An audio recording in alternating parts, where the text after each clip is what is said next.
May peace and blessings be upon you all.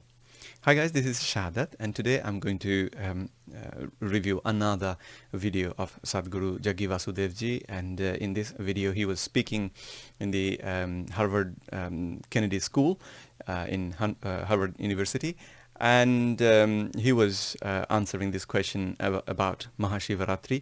This guy who asked the question, he claimed that he listened to Sadhguru, and what Sadhguru said made sense to him, and which I find problematic. I mean, how can these things make sense to anybody really, if they really use their brain to think about what he's saying?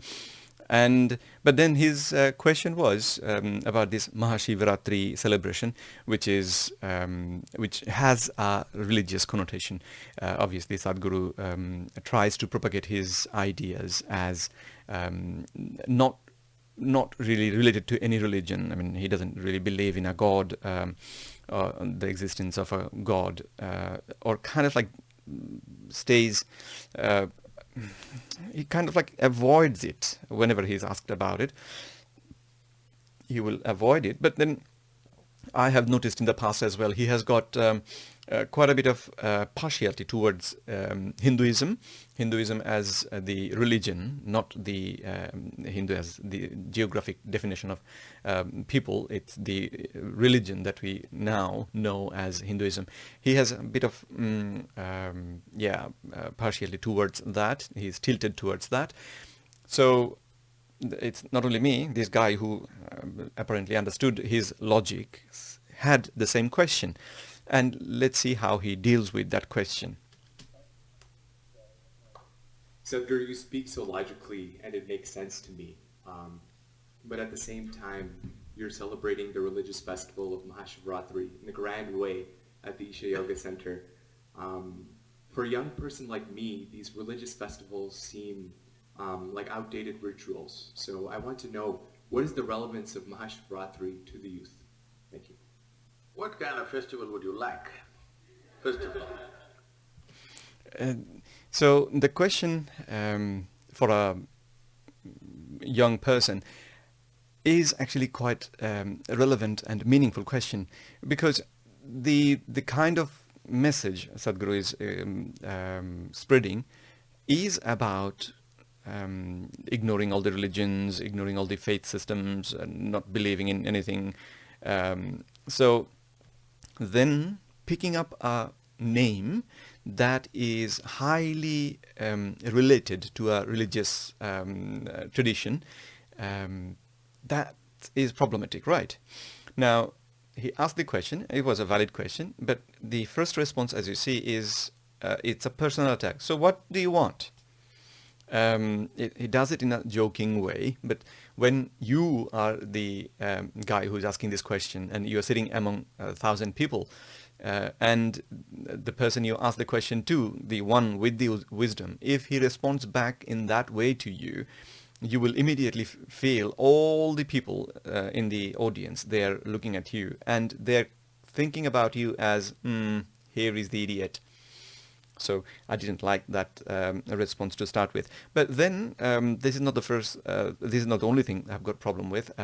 Further down, he tries to explain things, and I find more problems. So let's go forward and see those problems. Maybe only the Valentine's Day or something. That is also religious, it's Saint Valentine, all right? That is not really a religious thing. It's Saint Valentine's work. It's related to that person, but the work that he did, it has got nothing to do with the Christianity as such. It's not a ritual thing of Christianity. It is rather, as a Christian, as a human being, you should have love towards other people, right? You should look at other people with love and respect and compassion. So, but yeah, I mean, that's still not a massively big problem. So I'll put it on a side. So what is Mahashivaratri? You need to understand this. There are certain, in India, There are 365 festivals in a year. Yes. Today, due to economic reasons and the way we have structured our work and things, a whole lot of them have died. Still about 30 to 35 are being actively, maybe more than that, about 50 to 60 festivals are being celebrated by different people. The two problems here. One is the claim that there are 365 festivals in India. There may be, maybe not. But where do you get this number from? If it is not true, don't say it. If it is not factual, don't say it. Yeah, in India, there is a tradition of celebrating different festivals, fair enough. But you don't have to exaggerate the number to in such a way that it's basically people do that when they try to add weight to their personal efforts. So here looks like Sadhguru is just adding a bit of weight to this whole idea so that his celebration concept can be accepted or can be accepted by the audience easily. But that number also is decreasing. Largely maybe about 5 or 6 are being celebrated in a big way. So some of them are social, a few of them may be religious, but hardly any religious ones. Some are all connected to the calendar. Almost every Indian festival is connected to the calendar. What's happening in the solar system? We want to do something which is conducive for what's happening that day in the rest of the solar system. Why this is important is because what you call as my body right now, what is human mechanism, has come out of this planet. Most people don't get it till you bury them. It's easy to say this sort of things, but if you think about the Indian history a little bit, then you will realize that this whole idea that the sun is in the center of the solar system is not a very old idea. It's not like 5,000 years ago Indians believed, the Indian the wise people in India, they believe that the planet Earth is going around the sun, and that means our body is being made as a work of the sun, which is operating from the center. People didn't know that. We have came to know this recently.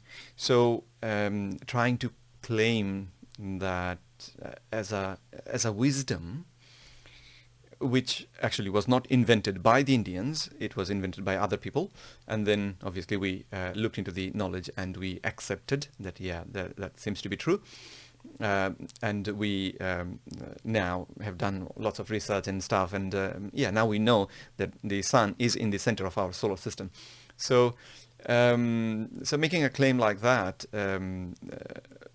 as if we knew this for thousands of years, is a little problematic. They think they came from somewhere. No, this body is…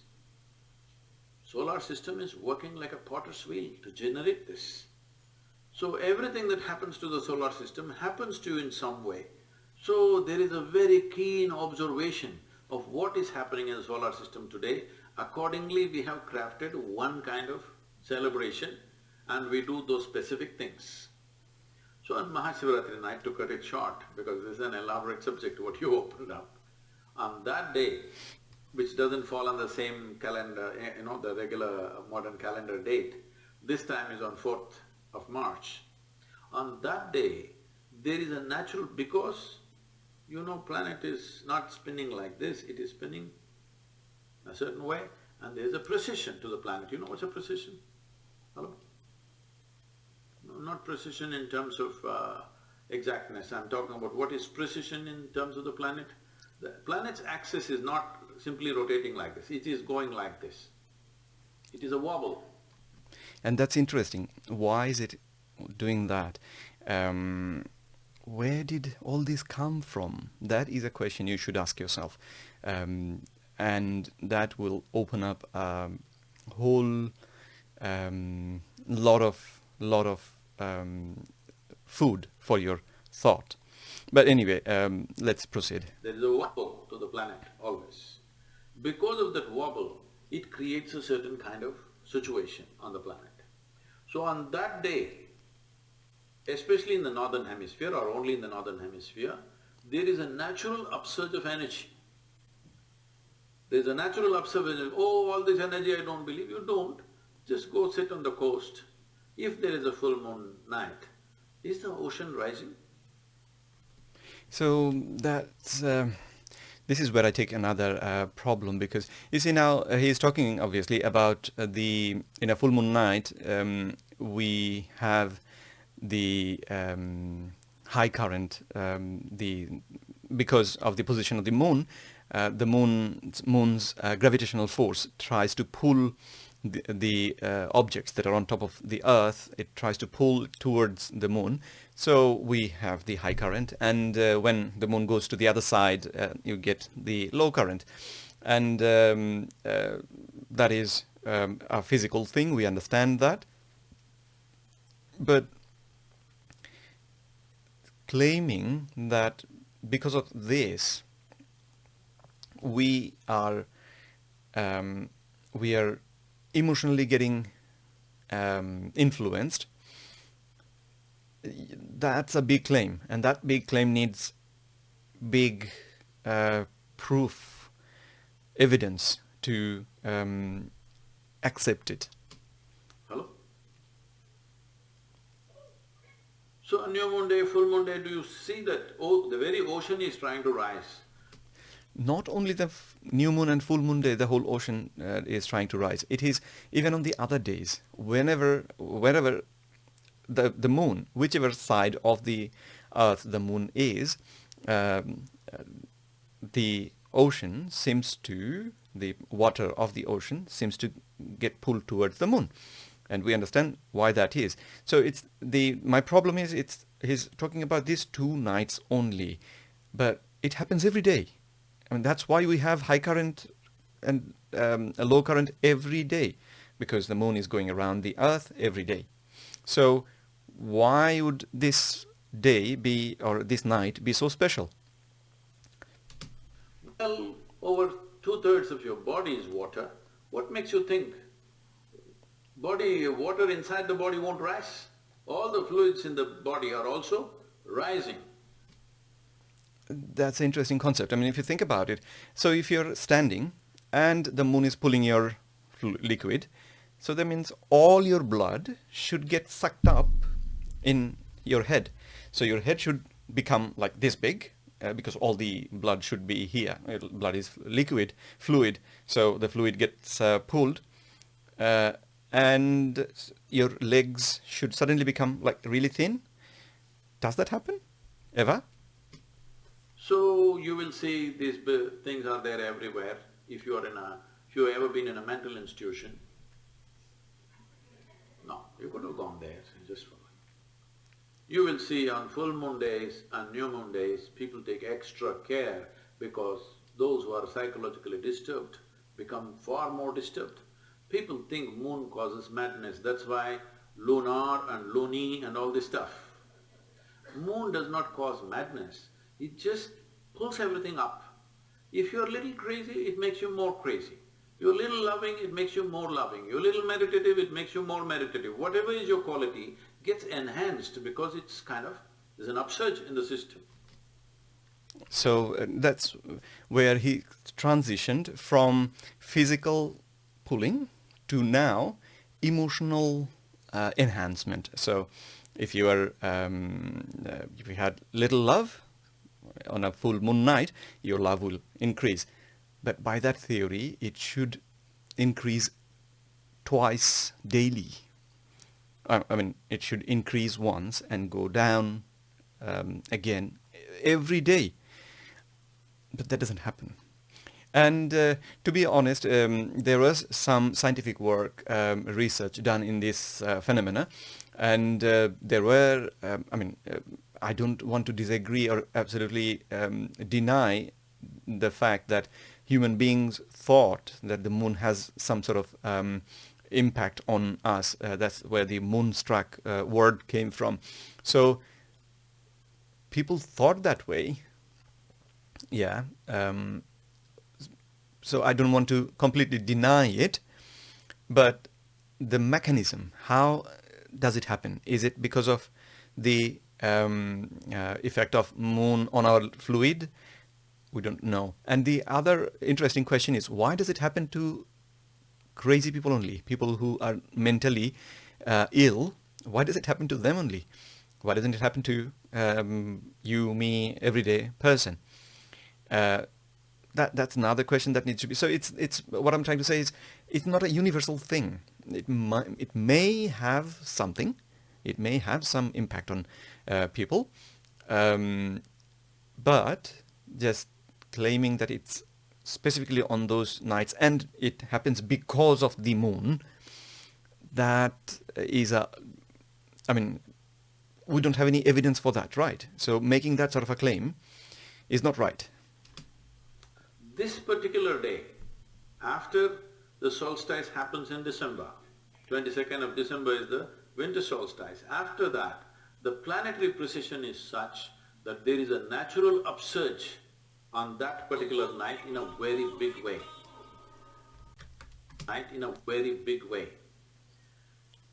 If on that night, if you lie down, this means when the energies are trying to move like this, you're kind of obstructing it. It is not only that you lose the benefit, you could also harm yourself in a very sensitive way. All these things matter to you only when you want to be a full-fledged human being. So it doesn't matter to you unless if you don't want to be a full-fledged human being. That's one thing. I don't know how many of you are trying to become the full-fledged human being as Sadhguru, as per Sadhguru's definition. The other problem is a claim that the energy is trying to go straight up. Energy, if it is energy, what is its problem to go on an angle? It is not restricted by anything. It is not like there is a channel you cannot bend to left or right. And in fact, if you think about it, because this pulling force is related to the moon, the position, the location of the moon is important. So in the evening, when the moon is on the east sky, in the horizon, east horizon, the pulling power should be in this angle. So at that point, based on Sadhguru's argument or analogy, at that point, if the energy needs to be kept in this way, you need to sit, stand, or whatever you do like that. So the moon is here, you sit like this. Gradually the moon keeps on going up, you keep on changing your position, and the moon keeps on going to the west sky, you keep on changing your position. That's how you should do it, right? Because the energy, direction of the energy. When I say a full-fledged human being, you want every faculty that can be opened up in the human being, you want it to be opened. Not if you are that kind, by evening you're drunk and sleeping, what is there also you want to kill it, that's up to you. But if you want to be a full-fledged human being, you want a full scale, everything happening to you, you observe all these small changes that happen in the system and take care of that. So you want to sit straight, you want your spine to be erect on that night. When energies are moving upward, you want to help it further go up, not like this. Does that make sense? I mean, the energy, why does it have to go straight when the moon is there? Yeah, at midnight, the moon is up there, probably. And at that point, makes sense. You need to sit straight. Accepting the idea that the energies are all trying to go through here, even though that doesn't really make sense, because if the fluid is being pulled so in such a way, then all the fluid should go and get stuck in our head, and our head should go big and explode. That doesn't happen. And that doesn't happen because the Earth, our planet, has again the same sort of a pulling force that is working on us. And the pulling force of the Earth is much stronger. And that's why the pulling force of the moon is defeated and we stay grounded. So what Sadhguru is trying to explain here, if you think about it deeply, you will see it doesn't really make sense. I mean, the first thing is the impact on physical fluid of our body, and then changing it to a emotional, enlightened or reason kind of state where you are elevated, you're emotionally elevated because of the same impact, and then claiming that the energy should be straight. The other problem is it happens on the northern hemisphere. What about this southern? So on the same night, what do you do? It's not Mahashivaratri there, is it? Or how does it work? But anyway, that's a different question. I think there will be arguments for that. But yeah, let's leave it on a side. Let's see what he does with this particular question. So we created what is called as jagaran. That means to stay alert and to stay erect. How to keep people erect? Just make them sit. You think they will? If I make you sit for another 5-6 hours, you will simply sit? No, I have to entertain you. That's you see, if you are somebody who is serious about opening up all the faculties and become the full-fledged human being, if you are serious about that, if you really want to achieve that, would you really care about entertainment? Would entertainment be necessary for you to sit like that? I mean, we talk about people like, say, Buddha. Was there an entertainment show going on when he was meditating and sitting straight up and focusing on his thing? I mean, I don't know how true that is. We hear lots of things about him. We haven't got any actual evidence to prove that Buddha actually did what people say that he did. But yeah, even if we accept that idea, we can still, from these stories, the stories that are popular, from those stories we know that there was no entertainment. It was not a band show was going around when he was trying to meditate. Why would you need the same sort of entertainment here? Hello. So, that night we have a celebration from evening 6 to morning 6, 12 hours non-stop, music, dance, meditation, various things being done so that everybody stays alert. Nearly 1 million people are in one place, but these numbers were exploding, so now we have large screens in over 130 cities across the country in southern India, so that only people southern gather India there and too many don't come here, but still it'll run into somewhere around 700 to 800,000 people in one place. And over 86 channels are telecasting it live. So how many millions of people are watching? We don't know. Last year they said it could be somewhere around 6 crore people could be watching. This time it's going to be much more. This is also the 25th year of Mahashivaratri in Isha. Yay! 25 years ago we started Mahashivaratri celebrations in that place with just 70 people. So, it's grown that big because people find the benefit of what it is. You do one thing on that night without getting drunk or drugged, just sit alert. You don't like celebration, so you simply sit like this. It's up to you. So, you need to understand this. A human being needs celebration. If celebration has to happen in your life, you need some sense of playfulness, otherwise there's no celebration. Most people can celebrate only if you get them drunk. I will show you 1 million people in one place, not a drop of drink allowed anywhere, but you will see full night, not one person will sleep, everybody's on, okay?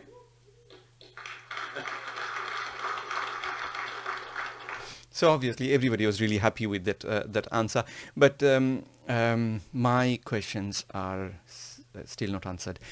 To go back to the original question, where the gentleman wanted to know why do you call it Mahashivaratri celebration, because it has a religious connotation, and because the celebration or this event is all about staying alert, staying awake, Jagaran, that's what he said. So why don't you call it Jagran Utshab, Jagran celebration?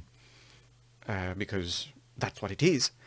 But instead of that, he's calling it Mahashivaratri. Why? In my humble understanding, what I can see is his primary audience is people from India who are, by their religious faith, they are Hindus, followers of the Hindu religion. Now, if you give them a celebration with a Hindu god's name attached with it, then the acceptability of that event will skyrocket. People will accept it much more. People will be much more open to this whole concept. And if you don't do that, if you just call it what it is, then people may not accept it exactly in the same way. So what I can see here is basically a marketing strategy. So which for a wise person like Sadhguru, he shouldn't, in my mind, he shouldn't really use these sort of cheap techniques to be more acceptable among people. If there is no, he could, I'm sure he wouldn't ever name it with a name which has got connotation of any other religion. If he calls it something like, say, Eid celebration night, if he called it that, he could, because Muslims are there in India as well, right? A huge number of Muslims are there in India. So he could call it that. Instead of calling it a Mahashivaratri, he could call it a Eid celebration night. But he doesn't do that. Why? Because if you do that, given the current situation of India, followers of Hindu religion, they will not like that idea. So his number of followers will go down dramatically. So he doesn't do that. So yeah, hopefully you can see how shallow the ideas that Sadhguru is trying to put forward against some deep questions. And when I think about them deeply, that's why I find it quite problematic. Lots of people are making a decision about their lives, how to live their lives based on his teachings, and they're getting totally blinded. Law that applies to physical, he uses it to apply to non-physical, and there is no proof that it works. There is no evidence for that, and so then people get confused, and they lead a life being confused, they live in a state where you tell them anything, as long as you can frame it in a mystical kind of way, they go, oh yes.